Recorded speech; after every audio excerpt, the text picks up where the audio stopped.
We're in pretty deep on Hoovies' 323,000 mile FJ Cruiser that he spent $6,500 on. We're going to find out today, was it worth it? Let's get started.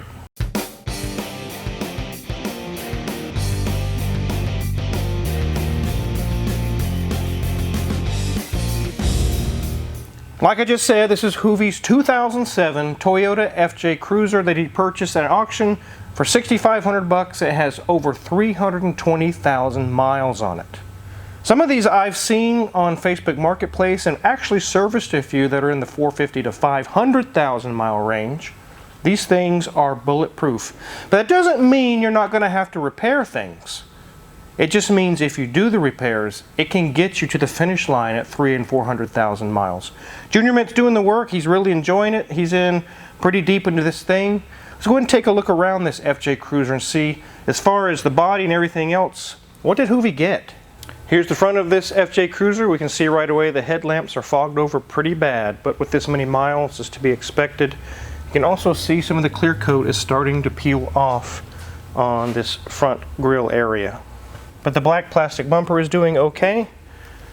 You can see we have some things apart on this. Junior Mint is diving in. It does have some pinstriping that goes down the side that I've never seen on an FJ. It's probably something that was purchased and put on aftermarket. It does also have a nice little gouge there as well. Junior Mint has the rear axle apart pretty far. There's so many leaks going on here. We'll go over here in a minute, but yes, lots of leaks. We always like to check the spare tires on vehicles. Usually they're underneath on most vehicles, from trucks especially, but this one's in the back. It's got some air in it. It's doing okay. And down that side, the body's actually in decent shape. It does have some scrapes and things here or there, but not too bad. Let's go ahead and hop under the hood. Let's play the game of, is the hood struts going to hold the hood up? Absolutely not. Be careful, Wizard. Might get some of those for Hoovie. Being this is an 07, it has the lower horsepower version of the 4-liter V6. It's like 20 or 30 less horsepower, but still a bulletproof engine. Hoovie informs us, and also you guys if you watched his video a few days ago, this is not the original engine. For whatever reason, about 30,000 miles ago it had a good used engine put in. I don't know the details or story behind it. Could very likely be they ran it out of oil, who knows. But no serious engine issues other than a couple of oxygen sensors. If you watch Hoovie's video, it'll describe that to you. The two upstream sensors are not reporting, they're not doing their job. And with this many miles on it, I'm not surprised. So all of our good quality parts have arrived for Junior Mint to start installing. But finding good parts that I trust to put in my customers' cars has really become a challenge. Really finding quality anything lately has been difficult. You guys know that I take my health very seriously, and part of that includes making sure I eat the high quality foods too. That's why I'm so happy that Good Chop is sponsoring today's video. They have over 70 different cuts of meat that range from grass-fed steaks to pork tenderloin to seafood. All are sourced right here in the US and are free of antibiotics and hormones. It's shipped directly to my door. We can stock our freezer and cook it when we want it. To make sure you get the best product, they vacuum seal and flash freeze each serving at its peak freshness. No more going to the grocery store and wondering how old and safe the meat in their cooler is.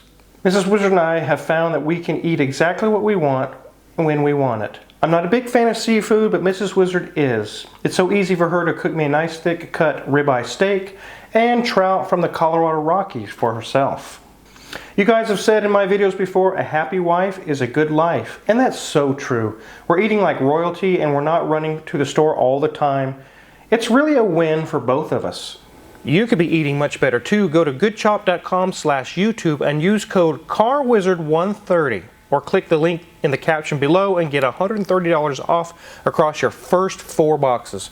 Remember, that's goodchop.com/YouTube and code CARWIZARD130. Now I wonder what I should choose for supper tonight. Maybe a ribeye. I don't know, I'll keep thinking on that, but let's get back to this FJ Cruiser and let Mrs. Wizard show you guys around the interior. Wow, there it is, 323,386 miles. That's just crazy. But I love the gauge cluster. I'll go ahead and take the hand off the light there so you can see a little bit better.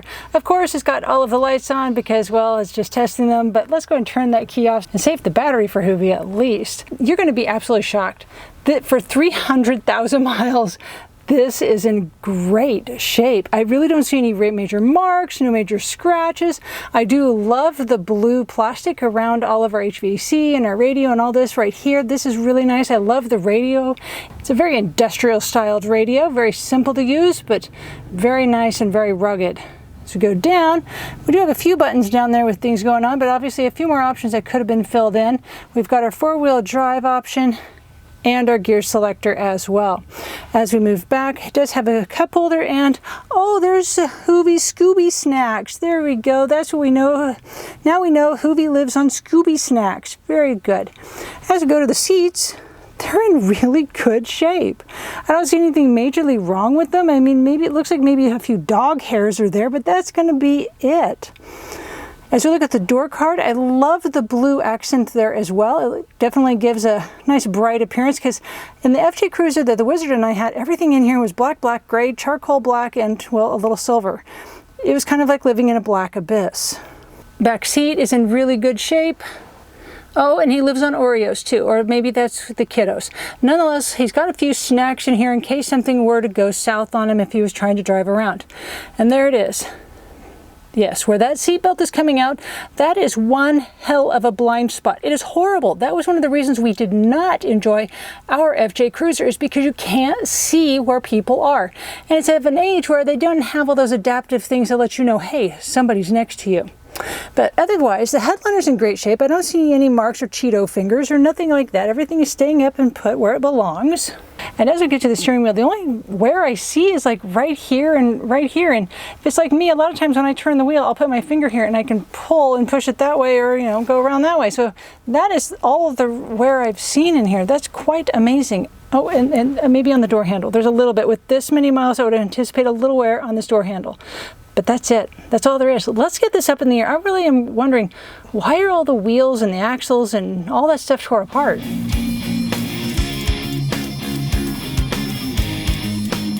One thing I noticed when we did Hoovies video is the lack of something. And there's lots of leaks. As far as the engine and everything's concerned, it was really pretty nice and dry under here, other than the rear axle. Let's go ahead and dive in and show you what we found and why we're tearing things apart on this vehicle. So this is nice heavy aluminum skid plate with steel underneath that as well, so pretty well protected. On this side here, we didn't have anything serious going on. We're going to go ahead and replace the upper control arm because it's having some issues on the other side with its ball joint. But we did find this CV shaft is starting to tear right here. It's got pretty strong tears in it. As we come to this side, you can see it has torn, and it's gotten water and sand and dirt all in that CV shaft. So we're going to get new CV shafts like you probably imagine. And our struts are dry, there's nothing blown on those. This upper ball joint, if I put it on the ground, which I can't right now, it squeaks really loud, like a metallic grinding noise. So up front we're doing both upper control arms, both CV shafts. The rest actually look pretty good. So I didn't skip the engine. Back here we can see the back side. Like we mentioned, it's had an engine replaced about 30,000 miles ago, and they did a pretty good job, it seems. But the upstream oxygen sensors are bad. You can see right there, there's the left side, and there's the right side. So other than being hard to reach, they're not too bad to get to, but the prices on those are expensive. I was expecting 60 or 80 bucks. It's more like 180 bucks per side on those. But as you can see, no leaks coming from the engine area, no leaks coming from the transmission. Our front drive shaft is good, nothing loose there. Our transfer case is nice and dry, nothing going on there. This rear drive shaft looks good as well. But back here, if you're looking, you can see something's not right here. And there's our exhaust. Hello? It's not hooked up to the muffler anymore, it's just hanging there. It's supposed to be right here. But that's a pretty easy fix, it's not a big deal. So I have both wheel hubs out, axle shafts, everything, because when you would hit the brakes, it would start seeping brake fluid, and we thought that was the extent of the leaks until Junior Mint got it apart and saw not only are the calipers leaking brake fluid, but there's gear oil there as well. Let's take a look. So here's the rear left caliper. It was leaking all around the boot there and pouring down inside the brakes here, you can see. And the pads are ruined. This caliper's no good, so really nothing here that you're looking at is going to be going back on the vehicle. As you can see, there's a seal. I've got this plugged right now to keep it from pouring oil out, but there's a seal that goes right here. And that seal is right here. It's 323,000 miles old and it's starting to leak. It actually just goes on right here over the axle shaft, which shouldn't be a problem in most cars. You could just pull the shaft out. But unfortunately on Toyotas, they have this pressed on collar that it's very difficult to remove. It can be done, but usually when you have wheel bearing issues, they actually sell these called preloaded, pre-pressed. When your wheel bearings go bad, your axle shaft goes bad, you buy all of this, all of it. Here's our axle shaft with the splines, this what transmits the power to the rear wheels. This little ring inside of here that's got little divisions in it, that's actually a tone ring for our wheel speed sensor. You can see right there, there's the sensor sticking out. And behind all that is our wheel bearings, but you're not getting those out because this collar is pressed on from the factory, a preload set. And you can see here, there's where our wheels mount and where all the oil was pouring out. And it didn't just ruin the main brakes, also ruined our parking brake shoes with brake fluid and also gear oil just coated all over them. So those are no good as well. With over 300,000 miles, it's not surprising to need all this. It's really not that expensive. It looks like a terrible, huge teardown, but it's actually pretty fast. And the parts are 20 bucks here and 50 bucks there. It's really not that huge of a deal. But if all we have to do is upper control arms in the front, some oxygen sensors, and take care of the oil leaks back here and a few other small things, it's really not that bad for over 300,000 miles. So everything that needs to be repaired on this is going to be around $2,000. Like we mentioned on Hoovies' channel, we showed the estimate and everything. He spent $6,500 on it.